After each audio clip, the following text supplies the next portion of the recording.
Hello everyone, welcome to Ekamayas Academy. Today it's 27th February 2025. We are going to end this particular February month. Still we are left out with 2 days. A article మీకు చెప్దామని నా మైండ్లో thinking వస్తున్నప్పుడల్లా ఒక 2-3 days నుంచి నా మైండ్లో మొత్తం బ్యాటిల్సే తిరుగుతున్నాయి. Battle of Plassey, battle of Panipat, battle of Buxar, battle of Talikota, battle of Tarain. And ఆ పర్టిక్యులర్ మైండ్ సెట్లో రీసెంట్గా February 24th నాడున ఒక ఆర్టికల్ వచ్చిందండి. ఎందుకంటే బ్యాక్ దెన్ February 24th నాడున మనకు ఒక బ్యాటిల్ జరిగింది which has completely revolutionized or Mughals decline అవ్వడానికి అతిపెద్ద స్టెప్గా ఈ particular battle of Karnal clear which has happened in that particular scenario on February 24th. అది నా మైండ్లో రన్ అవుతూ వచ్చింది. అదే మీకు చెప్దాం అనుకున్నా. అసలు ఈ బ్యాటిల్ ఆఫ్ కర్నాల్ యొక్క ఇంపార్టెన్స్ ఏంటి అండ్ ఈ పర్టిక్యులర్ బ్యాటిల్ ఆఫ్ కర్నాల్ నుంచి ఎట్లాంటి క్వశ్చన్స్ని మనం యూపీఎస్సీలో ఎక్స్పెక్ట్ చేయొచ్చు, అట్లాంటి సెగ్మెంట్స్ని మనం ఈ పర్టిక్యులర్ వీడియోలో చూడబోతున్నాం. Okay, and as it is అందరికి తెలిసినట్టే ఒక స్ట్రక్చర్డ్ వేలో మనం ఈ పర్టిక్యులర్ వీడియోని ఎనలైజ్ చేయబోతున్నాం. ఫస్ట్ ఒక ఇంట్రడక్షన్ ఇస్తాను, దాని తర్వాత అసలు ఈ బ్యాటిల్ ఆఫ్ కర్నాల్ యొక్క బ్యాక్గ్రౌండ్ ఏంటి అనేది చూస్తాం. దాని తర్వాత అసలు బ్యాటిల్లో ఏం జరిగింది, అసలు మొఘల్ ఆర్మీ ఎందుకు డిఫీట్ అయింది, దాని యొక్క డిక్లైన్కి గల కారణాలు ఏంటి అండ్ ఇంపాక్ట్ ఏంటి బ్యాటిల్ ఆఫ్ కర్నాల్ది, లాస్ట్కి క్వశ్చన్ ఆఫ్ ద డే మనం చూడబోతున్నాం. ఫస్ట్ ఇంట్రడక్షన్ చూస్తే ఇది 1739 February 24th నాడున ఈ పర్టిక్యులర్ బ్యాటిల్ ఆఫ్ కర్నాల్ జరిగింది సార్. ఎవరెవరి మధ్యలో ఈ పర్టిక్యులర్ యుద్ధం జరిగిందంటే నాదిర్ షా, సెంట్రల్ ఏషియా నుంచి వచ్చిన నాదిర్ షా అండ్ అప్పటికే మొఘల్ ఎంపరర్గా ఉన్న మొహమ్మద్ షా. ఇతనికి ఒక నిక్ నేమ్ ఉందండి, మొహమ్మద్ షా రంగీలా అంటారు. Clear, because most of the time మన మిత్రుడు వైన్, ఉమెన్, మ్యూజిక్ వీటి మీదనే ఎక్కువ ఫోకస్ ఇవ్వడం వల్ల అతనికి ఈ particular name called as Rangeela అని హిస్టారియన్స్ రొమాంటిసైజ్ చేస్తూ ఈ రంగీలాని ఎంఫసైజ్ చేస్తారు. మరి ఆ నాదిర్ షాకి మొహమ్మద్ షా రంగీలాకి మధ్యలో జరిగిన యుద్ధం battle of Karnal 1739 February 24th నాడున జరిగింది. ఈ పర్టిక్యులర్ బ్యాటిల్ మనకి మొఘల్ సామ్రాజ్యం ఏదైతే ఉందో దాన్ని షార్ప్ డిక్లైన్, ఆల్రెడీ మొఘల్ సామ్రాజ్యం మనం బాబర్ నుంచి తీసుకుంటే బాబర్, హుమాయూ, అక్బర్, జహాంగీర్, షాజహాన్, ఔరంగజేబ్, ఈ ఔరంగజేబ్ దగ్గరికి వెళ్ళేసరికి పీక్గా వెళ్ళిపోయింది. It has reached to its position of జెనత్.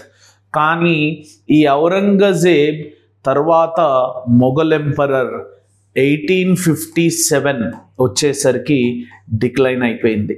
And ఈ 1857కి 1707కి ఉన్న పీక్ రేట్ 1526లో మనకి Babur has established Mughal empire in India. And ఈ 1707కి వెళ్ళేసరికి it has reached its peak and it has reached to 1857 ఇది డౌన్ఫాల్ని చూస్తూ వచ్చింది. ఆల్మోస్ట్ 150 సంవత్సరాలు స్టీప్ గ్రోత్ని చూసింది. తర్వాత 150 సంవత్సరాలు it has seen the decline. ఈ మొత్తం 300 సంవత్సరాలు ఏదైతే ఉందో మొఘల్ సామ్రాజ్యంలో హాఫ్ భాగం గ్రోత్లో ఉంటే మిగతా హాఫ్ డిక్లైన్. ఈ డిక్లైన్ అవుతున్న క్రమంలో మొఘల్స్కి ఎన్నో అడ్డంకులు వచ్చాయి.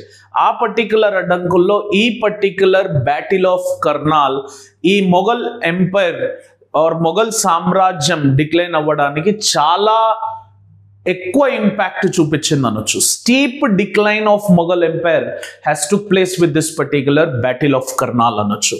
గుర్తుపెట్టుకోండి సార్, ఈ పర్టిక్యులర్ ఈవెంట్ చాలా ఇంపార్టెంట్ యూపీఎస్సీ ప్రిలిమ్స్కి. అసలు బ్యాక్గ్రౌండ్ ఏంటి ఈ యుద్ధం జరగడానికి అంటే 18th centuryలో ఆల్రెడీ నేను చెప్పినట్టు మొఘల్ ఎంపైర్ వాజ్ వీకనింగ్. ఎందుకు వీకన్ అవుతుందంటే ఆల్రెడీ కొన్ని కారణాలు ఉన్నాయి. దాంట్లో కొన్ని స్ట్రక్చర్డ్ కారణాలు చూస్తే ఒకటి ఇంటర్నల్ స్ట్రైఫ్, అంటే ఇంటర్నల్గా నోబల్స్కి కోర్ట్ నోబల్స్కి రాజులకి మధ్యలో ఉన్న సంబంధాలు తెగుతూ ఉండడం, ఒకరి మీద ఒకరికి నమ్మకాలు పోతూ ఉండడం, ఒక స్ట్రింజెంట్ హైరార్కికల్ ప్యాటర్న్ డెవలప్ అవ్వకుండా ఉండడం, ఇదొక రీజన్. ఇంకోటి అడ్మినిస్ట్రేటివ్ ఇన్ఎఫిషియన్సీస్, ఏదన్నా పాలసీ తెచ్చినా ఇంప్లిమెంట్ చేసినా దాంట్లో ఇన్ఎఫిషియన్సీస్ కనిపిస్తూ ఉండడం సెకండ్ రీజన్గా భావించవచ్చు. అండ్ రీజనల్ రెబిలియన్స్ అప్పటికే యాజ్ యూ నో 1707 నుంచి 1857 వరకు number of kingdoms, regional kingdoms have raised and number of regional kingdoms have declined అన్న సెగ్మెంట్కి వస్తే, ఈ రీజనల్ రెబిలియన్స్ ఎవరైతే ఉన్నారో ఆ regional rebellions they have created this particular impact. అంటే 3 కారణాలు చెప్పొచ్చు సార్. ఒకటి ఇంటర్నల్ స్ట్రైఫ్, ఇంటర్నల్గా జరుగుతున్న కోల్డ్ వార్ టాక్టిక్స్ ఏవైతే ఉన్నాయో అవి కాకుండా అడ్మినిస్ట్రేటివ్ ఇన్ఎఫిషియన్సీస్, రీజనల్ రెబిలియన్స్, ఈ 3 కారణాలని మనం మొఘల్ సామ్రాజ్యం వీకెన్ అవ్వడానికి బ్యాక్గ్రౌండ్గా తీసుకోవచ్చు. మరి ఇట్లాంటి వల్నరబిలిటీని సెన్స్ చేసిన మన నాదిర్ షా ఎవరంటే he is a founder of Afsharid dynasty. గుర్తుపెట్టుకోండి సార్, అఫ్షారిద్ డైనాసిటీ యొక్క ఫౌండర్ నాదిర్ షా ఈ వల్నరబిలిటీ యొక్క సిచ్యువేషన్ ని పసికట్టి he launched an invasion to expand his control. అప్పుడు ఇన్వేజన్ ని లాంచ్ చేసి సిచ్యువేషన్ ని ట్యాకిల్ చేస్తూ ఇండియా యొక్క వెల్త్ ని తీసుకోవాలని చెప్పి particular Nadir Shah he has invaded this particular region leading to Battle of Karnal. ఆఫ్ఘనిస్తాన్ని 1738లో క్యాప్చర్ చేసుకొని దాని తర్వాత మొఘల్ సామ్రాజ్యం వైపు 1739లో వస్తూ ఉంటే బ్యాటిల్ ఆఫ్ కర్నాల్ అనే యుద్ధం జరిగింది. ఇది background.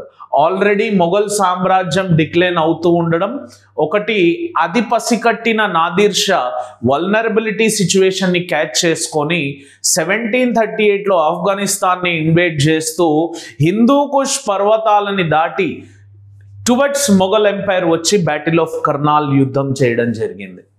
And coming to the battle, ఈ యుద్ధం ఆల్రెడీ నేను చెప్పినట్టు February 24th 1739 జరిగింది సార్.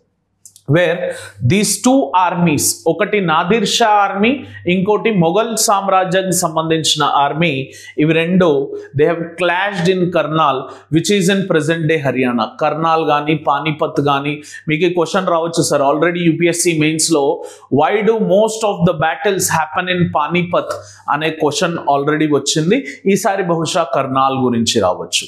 అయితే employing superior tactics, mobility and intelligence, ఈ 3 కలగలిసి ఉన్న నాదిర్ షా టాక్టిక్స్ సుపీరియర్గా ఉండడం, మొబిలిటీ అంటే మూవ్మెంట్ చాలా ఫాస్ట్గా ఉండడం, అండ్ ఇంటెలిజెన్స్ తోని Nadir Shah forces decimated the Mughal empire within matter of hours.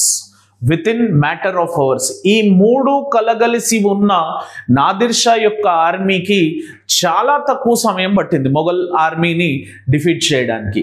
And he subsequently captured and sacked Delhi, and which was the Mughal capital back then, while Nadir Shah spared Rangila's life and even restored most of his territory. He left behind a permanently enfeebled Mughal empire.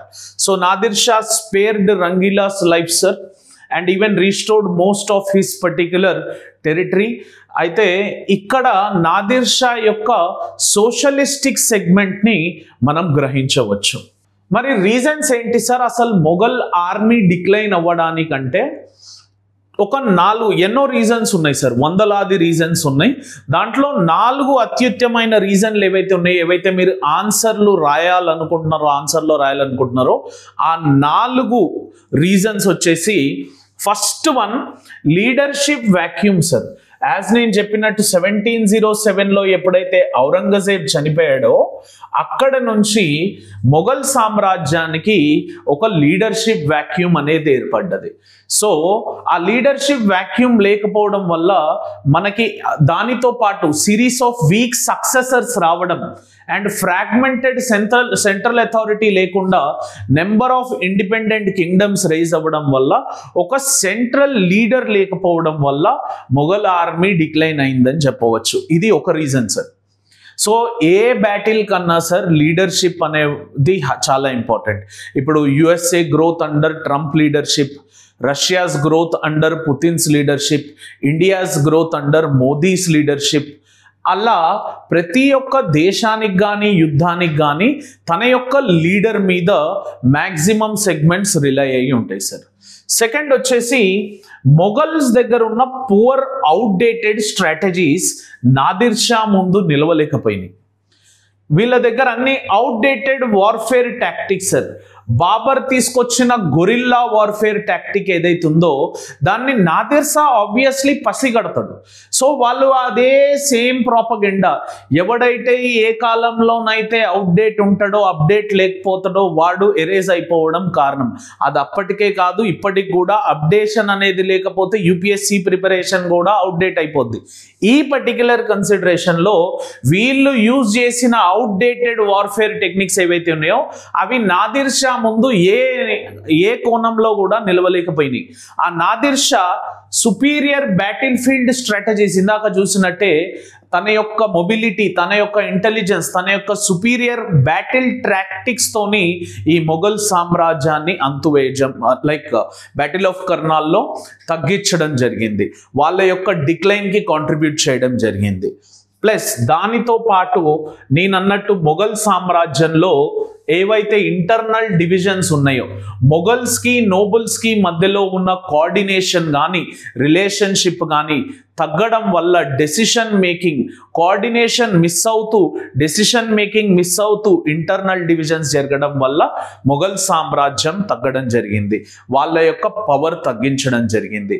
వీటితో పాటు inferior military tactics, where disorganised cavalry, ర్యాండమ్గా cavalry ఉండడం, ineffective artillery ఉండడం నాదిర్ షా యొక్క disciplined forces ముందు నిలవలేకపోయినాయి. మనం రాజమౌళి మూవీస్లో చూస్తూ ఉంటే బ్యాటిల్ టాక్టిక్స్, లీడర్షిప్ టాక్టిక్స్ చూపిస్తూ ఉంటాడు. అమరేంద్ర బాహుబలి రక్తాన్ని నేను క్లియర్, నా యొక్క సైన్యం, ఆ లీడర్షిప్ ఏం చేస్తాడంటే సైన్యాన్ని ఎప్పటికప్పుడు మోటివేట్ చేస్తూ ఉంటాడు. నాతోని వచ్చేదెవడో, నాతోని సచ్చేదెవడో, ఈ రాజ్యాన్ని కాపాడేదేవడో. అట్లా leadership, strong strategy, strong divisions and superior military tactics ఉన్న ఏ యుద్ధం కూడా, ఏ రాజు కూడా ఇప్పటి వరకు యుద్ధం ఓడిపోలేదు. మరి ఇవి లేకపోవడం వల్ల మొఘల్ సామ్రాజ్యం అనేది డిక్లైన్ అవ్వడంలో ఈ పర్టికులర్ బ్యాటిల్ చాలా పెద్ద కీ రోల్ ప్లే చేసింది సార్. మరి ఇంపాక్ట్ ఏంటి సార్ ఈ బ్యాటిల్ ఆఫ్ కర్నాల్ అవ్వడం వల్ల? అసలు ఇంపాక్ట్ ఏం జరిగిందంటే, ఆల్రెడీ డిక్లైన్ అవుతున్న మొఘల్ సామ్రాజ్యంలో ఆల్రెడీ ఉన్న అగ్గిలో పెట్రోల్ పోసినట్టు అయింది. క్లియర్, ద డిఫీట్, ఈ పర్టిక్యులర్ డిఫీట్ అనేది మొఘల్ సామ్రాజ్యం యొక్క చేతగానితనాన్ని బయటకి కనిపించే విధంగా ఎక్స్పోజ్ చేయడం జరిగింది. అండ్ వాళ్ళలో ఉన్న ఫ్రెగిలిటీ, సెన్సిటివిటీ ఏదైతే మొఘల్ అడ్మినిస్ట్రేషన్లో కానీ మిలిటరీలో కానీ ఉందో అది ఈ బ్యాటిల్ తర్వాత అందరికీ కనిపించడం జరిగింది. అందుకే లోకల్లో కూడా చాలా మంది ఎక్స్క్లూజివ్లీ బ్రిటిషర్స్కి బాగా అడ్వాంటేజెస్గా మారిపోయింది సార్ ఇట్లాంటి సిచ్యువేషన్స్.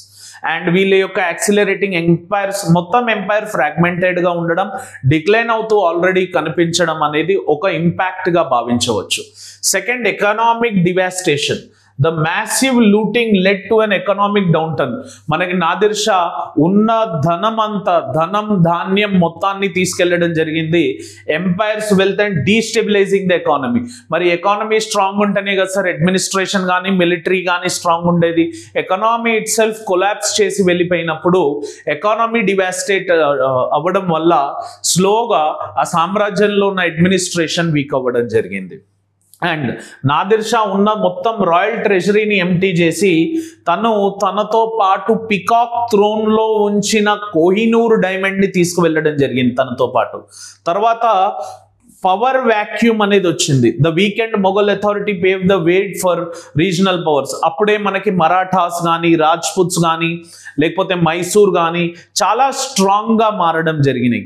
తర్వాత బ్రిటిషర్స్ కూడా వాళ్ళ యొక్క ఎక్స్పాన్షన్ పాలసీని ఈ క్రమంలోనే మొదలు పెట్టడంతో పాటు these battles have led to battle of Plassey, battle of Buxar అని మనం అనవచ్చు.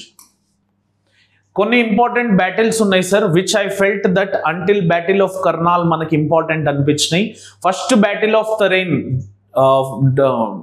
like 1191 Prithviraj Chauhan. Second battle of Tarain Prithviraj Chauhan గౌరీకి మధ్యలో జరిగింది. అట్లా ఫస్ట్ బ్యాటిల్ ఆఫ్ పానిపత్ 1526లో జరిగింది. బ్యాటిల్ ఆఫ్ కన్వా 1527లో జరిగింది. బ్యాటిల్ ఆఫ్ గాగడా 1529లో జరిగింది. బ్యాటిల్ ఆఫ్ చౌసా 1539లో జరిగింది. తర్వాత బ్యాటిల్ ఆఫ్ కనౌజర్ బిలిగ్రిమ్ 1540లో జరిగింది. సెకండ్ బ్యాటిల్ ఆఫ్ పానిపత్ 1556లో. థర్డ్ బ్యాటిల్ ఆఫ్ పానిపత్ 1761లో. Battle of Talikota which has decline the Vijayanagar empire. Battle of Haldighati 1576. Again Battle of Plassey in 1757. Battle of Vandy Vash between French forces and the European Britain forces 1760 lo. Battle of Buxar 1764. Battle of Samugad 1658 and Battle of Karnal 1739. ఇవే battles ఉన్నాయని నేను అన్నాను. నాకు అనిపించిన battles లో ఇవి most important battles గా ఉన్నాయి. యూపీఎస్సీలో మరి క్వశ్చన్ వస్తే ఎలా వస్తుంది సార్ అంటే ఇలా వస్తుంది. With reference to the Mughal rule in India, which of the following pairs are correctly matched? Battle Emperor. Battle of Karnal, Ahmad Shah. Battle of Karnal lo Ahmad Shah unnada andi? Nadir Shah unnadu. So out. Battle of Plassey, Muhammad Shah out. Battle of Buxar, Shah Alam II. Yes, Shah Alam II present unde. So దీనికి only 3 becomes the right option for this particular question. Okay, ఇట్లా pairings ఈ మధ్య బాగా అడుగుతున్నారు కదండి. ఇట్లాంటి pairing based questions అడిగే chance ఉంటుంది. And mains question of the day, mains question వచ్చేసి discuss the reasons for decline of Mughals post 1707. How did Battle of Karnal contributed to it?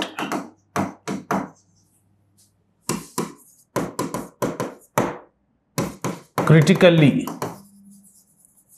analyze. 250 words, 15 marker. మీరు అన్ని క్వశ్చన్స్ కూడా 250 words లోనే రాయండి. దానికి కావాలంటే 150 words గా కట్ చేసుకోవచ్చు. హోప్ఫుల్లీ అందరికీ వీడియో నచ్చిందని అనుకుంటున్నా. Please click on the like button and share this video as much as you can. If you have not subscribe to Ekam IAS academy channel, please do subscribe to this channel and click on the bell icon for the continuous notifications. And మీకు ఏమన్నా help కావాలంటే please do drop it in the comment section and also encourage us with valuable feedback which you could give. Thank you for watching this video. Have an awesome day. Jai Hind.